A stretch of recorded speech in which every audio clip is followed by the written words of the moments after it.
হালাল পথে চালানোর দরকার আছে। দায়িত্বটা কাকে দিছে? ইমানদার যারা, যারা মা, যারা বাবা, তাদের সন্তানদেরকে জাহান্নাম থেকে বাঁচাবার আদেশ দিছে মা এবং বাবাকে, যারা গার্জিয়ান তাদেরকে দিয়েছে।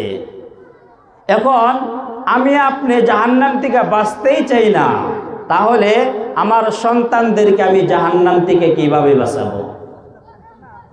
যদি আমার ক্ষেতে যদি আমি ফসল ফলাতে চাই, তাহলে আমার চাষাবাদ করার দায়িত্ব আছে, আছে না গো? আমি যদি সন্তান নিতে চাই, তাহলে আমার বিবাহ করার দায়িত্ব আছে, তাই না? আমি যদি রোগ থেকে মুক্তি পেতে চাই, তাহলে আমার ডাক্তারের কাছে গিয়া ওষুধ খাওয়ার দায়িত্ব আছে, আছে না? আছে। এখন কোনো মানুষ যদি সহি শুদ্ধ কালিমা কালাম নামাজ রোজা পাক না পাক যদি না শিখে, তাহলে সে কি জাহান্নাম থেকে বাঁচতে পারবে? এবং নিজের সন্তানদেরকে যদি সহি শুদ্ধ কালিমা, ইমান, আকিদা, কোরআন হাদিস যদি শিক্ষা না দেয়, কিভাবে নামাজ পড়তে লাগে, কিভাবে রোজা রাখতে লাগে, কিভাবে হালাল পথ থেকে হারাম পথ থেকে হালাল পথে যাইতে লাগে, এইগুলো যদি আমি আপনি যদি আমার সন্তানদেরকে যদি শিক্ষা না দেই, তাহলে কি আমার সন্তানদেরকে আমি বাঁচাতে পারবো জাহান্নাম থেকে? বাঁচাতে পারবো না। এজন্য প্রত্যেক মা বাবার দরকার, দায়িত্ব। আল্লাহর নবী সাল্লাল্লাহু আলাইহি ওয়াসাল্লাম হাদিস শরীফের মধ্যে বলেছেন, মুরু আওলাদাকুম বিসসালাহ, তোমরা তোমাদের সন্তানদেরকে নামাজের আদেশ করো। ইদা বালাগু সাবআ সিনিন, যখন তোমাদের সন্তানদের 7 বছর বয়স যখন হয়। ওয়াজরিবুহুম ইদা বালাগু 10, 10 বছর বয়সের সময় যদি তোমার সন্তান নামাজ পড়তে না চায়, যদি গাফলতি করে, তাহলে তাকে শাসন কইরা হইলেও নামাজি বানাও। তাহলে এই হাদিস যদি আমরা বুঝি, তাহলে আল্লাহর নবী সাল্লাল্লাহু আলাইহি ওয়াসাল্লাম আমাদের সন্তানদেরকে নামাজের শিক্ষা দেওয়ার বয়স কত? 7 বছরের বয়সের আগে। কারণ 7 বছর বয়স যখন হয়ে যাবে, আমার সন্তানকে নামাজের আদেশ করতে হবে। এখন নামাজ যদি শিক্ষা না দেই, তাহলে আমার সন্তানকে আমি কিভাবে আদেশ করব যে বাবা তুমি নামাজ পড়ো? আগে শিক্ষা দিতে হবে না? শিক্ষা দেওয়ার পরেই তো আমার সন্তানকে আমি নামাজের আদেশ করতে পারবো। 7 বছর বয়সের আগেই আমার সন্তানকে নামাজের শিক্ষা দিতে হবে। প্রত্যেকটা মসজিদের মধ্যে মক্তবের ব্যবস্থা আছে। আমরা জেনারেল শিক্ষার মধ্যে যতটুকু গুরুত্ব দেই, তার 1% গুরুত্ব যদি আমরা দ্বীনি শিক্ষার মধ্যে দিতাম, তাহলে আমার সন্তান আজকে নামাজি হয়ে যেত, আমার সন্তান বেনামাজি থাকতো না, আমার সন্তান জুয়া খেলতো না, আমার সন্তান মদের আড্ডার মধ্যে থাকতো না, আমার সন্তান খারাপ কাজের মধ্যে লিপ্ত থাকতো না। এজন্য আদর্শবান সমাজ যদি আমরা গড়তে চাই, আমাদের সমাজের মধ্যে যদি পরিবর্তন আনতে চাই, আমাদের সমাজের মধ্যে কোরআন হাদিসের তালিম দিতে হবে। আমার সন্তানকে কোরআন হাদিসের শিক্ষা দিয়া তাদেরকে 5 ওয়াক্ত নামাজি বানাতে হবে। যখন আমি আমার সন্তানকে কোরআন হাদিসের শিক্ষা দিব, তখন আপনাকে বলতে হবে না সন্তান তুমি এই কাজ তুমি করিও না, অটোমেটিক এই নামাজ, এই কোরআনের শিক্ষা, এই হাদিসের শিক্ষা তাকে বিরত রাখবে খারাপ কাজ থেকে। এজন্য আমাদের প্রত্যেকের এটা দায়িত্ব। কারণ হাদিস শরীফের মধ্যে এসেছে, কুল্লুকুম রাইন ওয়া কুল্লুকুম মাসউলুন আন রাইয়াতিহি, প্রত্যেকজন মানুষ দায়িত্ববান হিসাবে আল্লাহ তাবারক তাআলা পাঠিয়ে দিয়েছে। আজকে এই ওয়াজ মাহফিলের মধ্যে সবচাইতে সম্মানিত ব্যক্তি কারা? কোনছে? সবচাইতে সম্মানিত ব্যক্তি আজকে এই সবার সভাপতি সাহেব। কারণ সভাপতি সাহেবের দায়িত্ব হলো এই সবার শুরু থেকে নিয়ে শেষ পর্যন্ত এই সভাটা সুন্দর কইরা পরিচালনা করবে। মসজিদের মধ্যে সবচেয়ে সম্মানিত ব্যক্তিরা ইমাম, কারণ ইমামের উপরে আমরা যারা মুক্তাদি, আমাদের নামাজের সম্পূর্ণ দায়িত্ব ইকতাদাইতু বিহাদাল ইমাম কোয়া তার উপরে আমরা ছেড়ে দিয়েছি। এই জন্য দায়িত্ববান হিসাবে এই দুনিয়ার মধ্যে আমাদেরকে পাঠাইছেন। আল্লাহ রাব্বুল আলামিন কুরআনুল কারীমের মধ্যে বলেন, ইন্নাল্লাযীনা ক্বালু রাব্বুনাল্লাহ, নিশ্চয় যারা বলবে আমার রব আমার আল্লাহ, আমার মুনিব আমার আল্লাহ, আমার সৃষ্টিকর্তা আমার আল্লাহ, সুম্মা ইসতাকামু, শুধু আল্লাহকে আল্লাহ বলবে তাই নয়, আল্লাহকে আল্লাহ বলার পর এই কথার উপরে যারা অটল থাকবে মৃত্যু পর্যন্ত, ওই বান্দার যখন মৃত্যুর সময় আসিয়া যাবে, আমার আল্লাহ রাব্বুল আলামিন ওই বান্দার নিকটে শত শত জান্নাতের ফেরেশতা, শত শত রহমতের ফেরেশতা পাঠায়া দিবে ওই বান্দাকে সুসংবাদ জানানোর জন্য। ফেরেশতারা এসে বলবে, আল্লা তাখাফু ওয়ালা তাহজানু, ও বান্দা ও বান্দি, তোমার ভয় করার কোনো কারণ নাই, তোমার চিন্তা করার কোনো কারণ নাই। ওয়াবশিরু বিল জান্নাতিল্লাতী, তুমি সুসংবাদ নিয়ে নাও ওই জান্নাতের, যেই জান্নাত আল্লাহ রাব্বুল আলামিন তোমাকে দেওয়ার জন্য ওয়াদা করেছে। আল্লাহ রাব্বুল আলামিন আমাদেরকে দুনিয়ার জমিনের মধ্যে সৃষ্টি করলেন কোনো কারণ ছাড়া। আল্লাহ রাব্বুল আলামিন আমাদেরকে সৃষ্টি করে নাই। আমাদেরকে সৃষ্টি করার পর আল্লাহ পাক রব্বুল আলামিন জানাইয়া দিলেন, ও বান্দা আমি তোমাদেরকে সৃষ্টি করেছি কেন জানোনি? জানোনি? আল্লাহ রব্বুল আলামিন আমাদেরকে জানাইয়া দেন, ওয়ামা খালাকুতুল জিন্না ওয়াল ইনসা ইল্লা লিয়াবুদুন, আমি তোমাদেরকে এবং জিনজাতকে সৃষ্টি করছি আমার ইবাদত বন্দেগী করার জন্য। এই আয়াতের পরিপ্রেক্ষিতে আল্লাহ রাব্বুল আলামিনের কাছে আমরা প্রশ্ন জানাই, ও আল্লাহ, যেহেতু আপনি আমাদেরকে ইবাদত করার জন্য সৃষ্টি করেছেন, আপনি জানায়া দেন কতদিন পর্যন্ত আপনার ইবাদত বন্দেগী করব।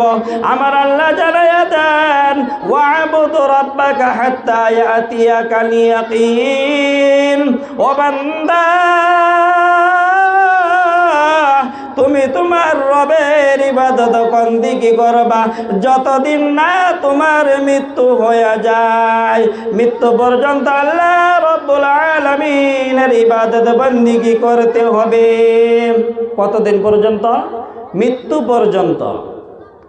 জন্ম নেওয়ার বাদ থেকে মৃত্যু পর্যন্ত আল্লাহ রাব্বুল আলামিনের ইবাদত বন্দেগী করতে হবে। এখন আমাদের বয়স 60-70 বছর হয়ে যায়, এমনও মানুষ আছে যারা জীবনে মসজিদে যায় না, এবং কি শুক্রবারে জুম্মার নামাজটা পর্যন্ত পড়বার যায় না। তাদের ভিতরে আল্লাহর ডর নাই। এই জন্য বহুত আয়াতের মধ্যে আল্লাহ রাব্বুল আলামিন বলেছেন, ইয়া আইয়ুহাল্লাযীনা আমানুত্তাকুল্লাহ ইত্তাকুল্লাহ, আল্লাহকে তোমরা ভয় করো। আল্লাহকে ভয় করতে হবে।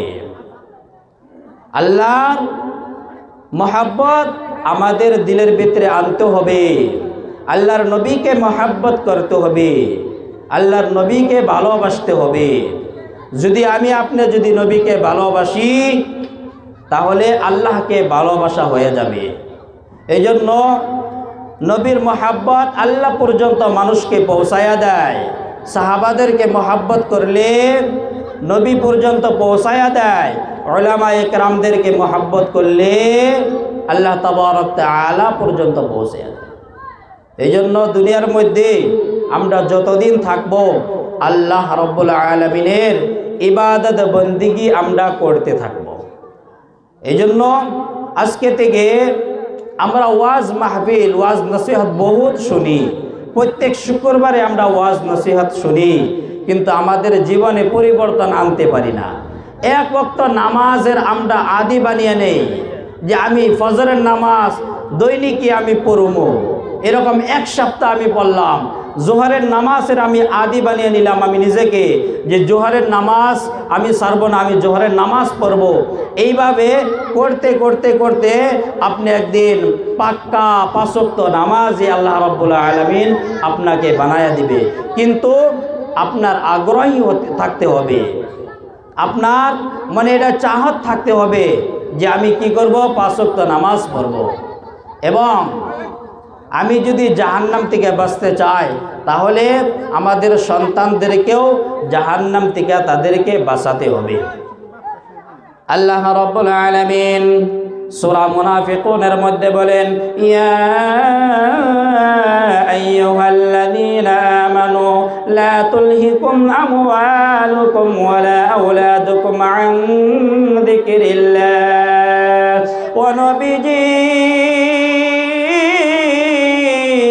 আপনার গোটা উম্মতকে আপনি জানায়া দেন, ইয়া আইয়ুহাল্লাযীনা আমানু, হে ঈমানদারগণ, হে মুমিন মুসলমানেরা, তোমার সম্পদ, তোমার সন্তান তোমাদেরকে আল্লাহর জিকির থেকে উদাসীন করে না দেয়, আল্লাহর জিকির থেকে তোমাদেরকে গাফিল করিয়া না দেয়, আল্লাহর জিকির থেকে তোমাদেরকে ভুলিয়া না দেয়।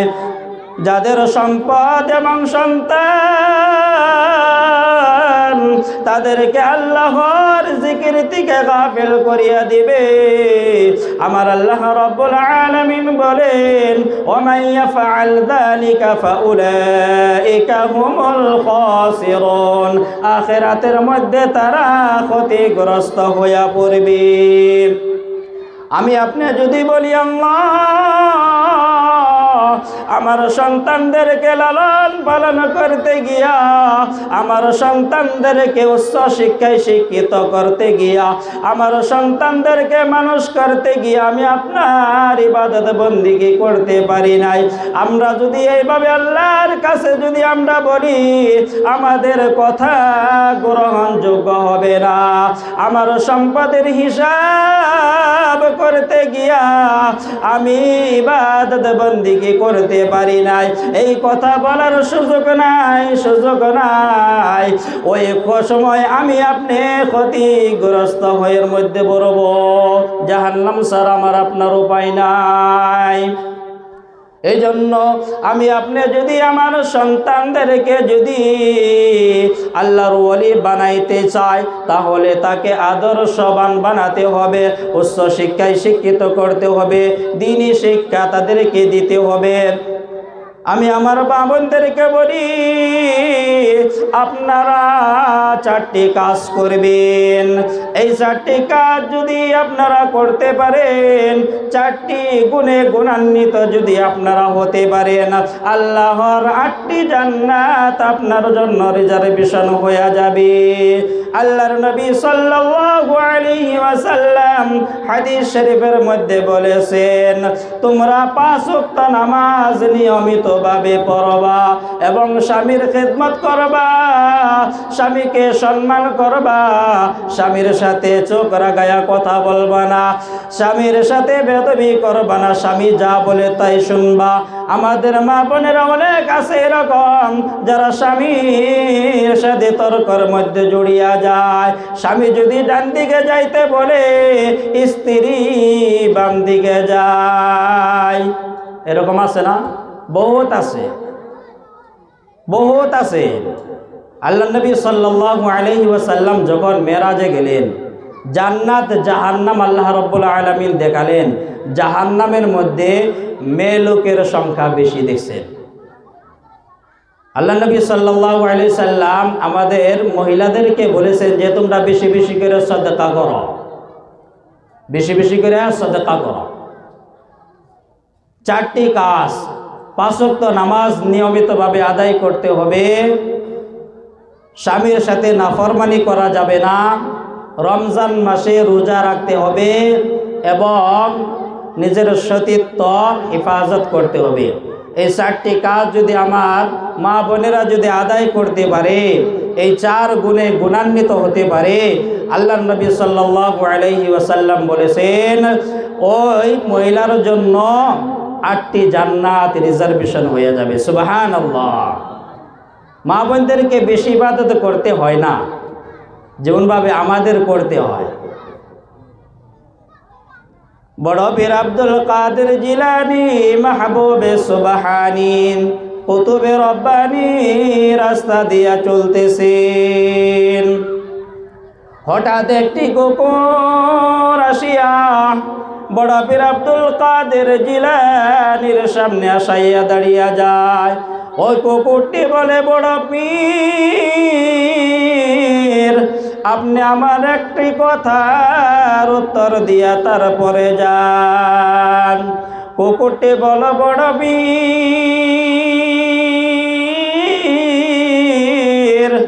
বলুন আমি বলো না আপনি বলো। বড় পীর আব্দুল কাদের জিলানী মাহবুবে সুবহানী কুতুবে রব্বানী চিন্তায় পড়িয়া গেলেন।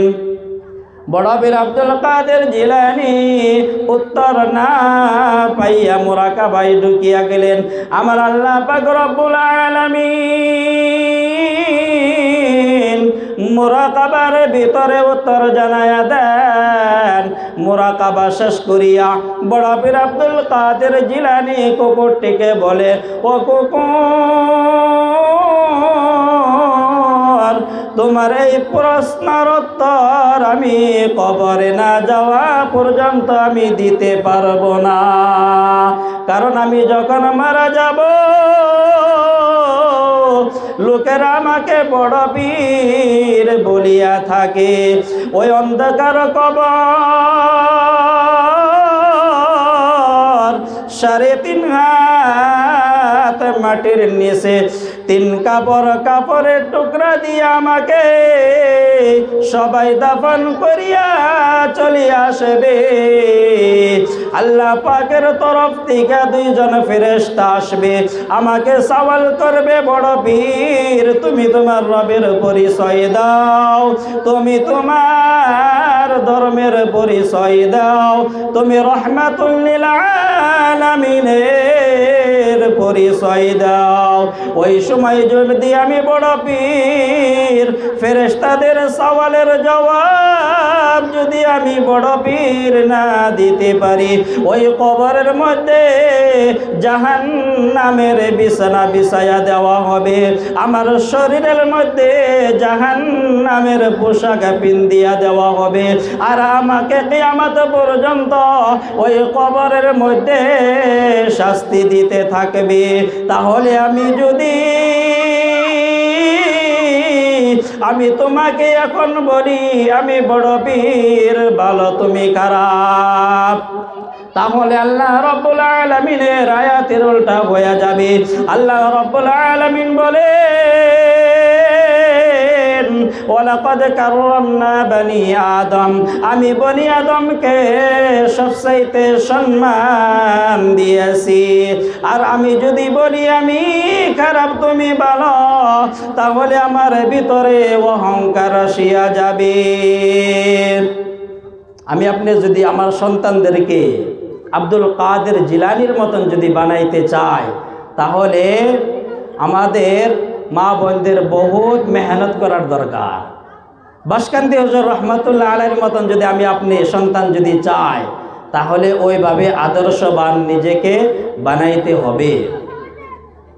খাজা মাঈনুদ্দিন চিশতি রহমতুল্লাহ আলাইহি আহলে দিল কে তড়পা দেনে ওয়ালে ওয়াকিয়াত একটি কিতাব আছে। এই কিতাবের মধ্যে ওয়াকিয়া লিখছে যে খাজা মাঈনুদ্দিন চিশতি আজমিরি রহমতুল্লাহ আলাইহির হাতে 90 লক্ষ মানুষ মুসলমান হয়েছে।